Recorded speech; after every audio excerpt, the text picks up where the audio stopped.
Shortly after 10 p.m. on Saturday, May 4th, Mooresville police officer Jordan Sheldon was shot and killed on the side of the road during a traffic stop. Thousands of people in our community lined the streets of Charlotte, all the way up I-77 and eventually making their way through downtown Mooresville as we said our final goodbye to the 32-year-old canine officer. Now, 6 months later, WCNC has uncovered new information on what happened that night and major safety concerns leading up to the officer's death. Concerns that paint a picture of a department equipped with missing or faulty gear and policies that didn't adequately ensure officer safety, which led to concerns Officer Sheldon voiced repeatedly in the weeks and months leading up to his death. In an interview you'll only see right here, Officer Sheldon's family, his mother, brother, and sister tell us Sheldon feared for his safety.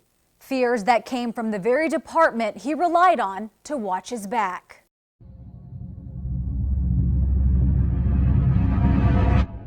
The bottom line is we want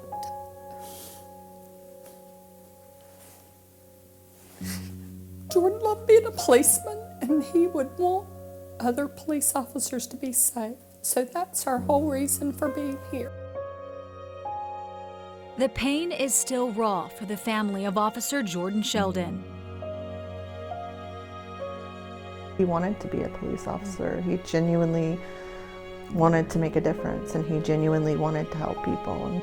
I sat down with Sheldon's mom, sister, and brother, each recounting how Sheldon had expressed his fears to them regarding his safety. You know, he was a man of few words most of the time, and so when he spoke, we listened. When did he start voicing some concerns that he had?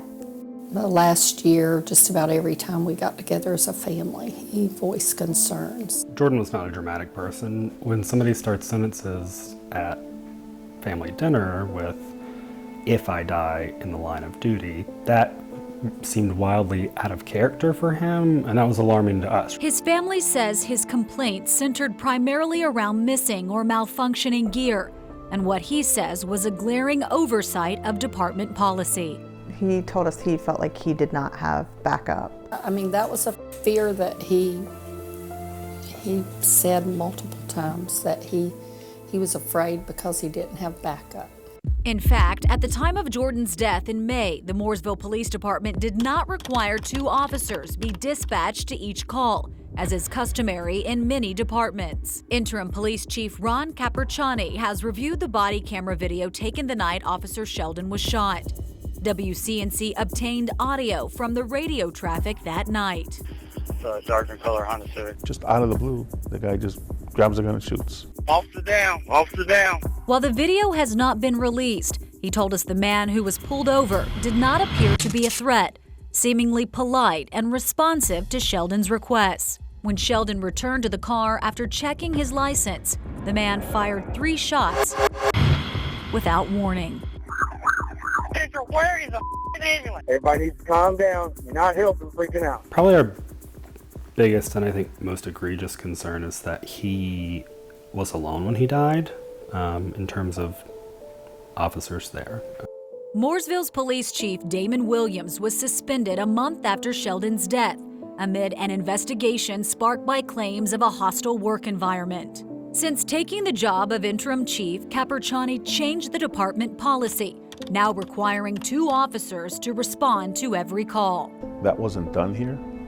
Why? I don't have an answer for you. But I changed that literally very early on, the second day when I found out that wasn't happening. At the time of the shooting, Sheldon's dog was still in the car, which is standard procedure when no threat or reason is warranted. But canine officers have a button on their collar that can release the dog in an emergency. And his didn't work. In an email to the family, the town manager said members of the canine unit were aware his button worked sporadically based on discussions with Jordan. However, there is no documentation in our records that he ever requested it be fixed or replaced. Does it still concern you, though, that his button wasn't working? It concerned me a lot, and what I've been told on that was that it's sporadic.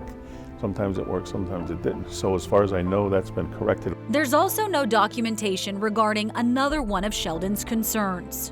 He needed a floodlight, and he couldn't get one. It should be sort of standard equipment. So, why he didn't have it, Not sure. But the process shouldn't be so arduous that you never get what you need, particularly in a job where for you to be tactical, it requires tools. You know, having a floodlight, could he have seen a glint of a gun? I don't, you know, if he could have released the dog. I don't know if it would have, any of it would have made any difference. But if it would make a difference for somebody else in a different situation, you know, that's what we're after. The family now says they would like an investigation into what happened within the department the night Jordan was killed. Coming up tomorrow night at 6, more on the investigation into the police department and safety concerns Sheldon and other officers voiced in closed-door testimony about the Mooresville Police Department. More of our exclusive interview on NBC Charlotte tomorrow at 6.